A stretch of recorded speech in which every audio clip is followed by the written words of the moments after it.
tour. Room 209. So, dito sa left, ang standard Japanese bathroom, ang toilet na warm kapag inupuan mo. Tapos may bidet, yung sink, tapos bathtub. Yan. Tapos, ito na. Meron tayo ditong double bed. Tapos, hangiran ng mga coat, which is very useful ngayong winter. Tapos, meron tayong desk dito, so pwede mag-work. And then, may fridge, and then may electric kettle, nakita ko kanina.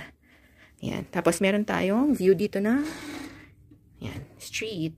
So, at least, alam natin kung anong weather pag morning. So, dito to sa Toyoko Inn, sa Suzuki, no?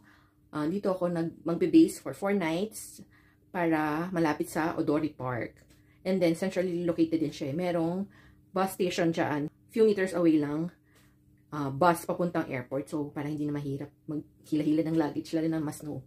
So, for 5 days, 4 nights, I paid 38,000 yen or parang 9,000, pumapatak na 9,500 yen per night with free breakfast. So, mura na yun. Para siyang pumapatak na 3,600 pesos per night with free brekkie. Tapos, nung nagtingin ako, malapit na yung travel dates ko, ang mamahal na ng accommodation, siguro 2 months before, nasa 10,000 yen, yung pinakamurang nakita ko. Pero, dorm type pa yun. So, at least ito, mag-isa ko, private room, tapos may bathtub. So, sure na makakaligo tayo.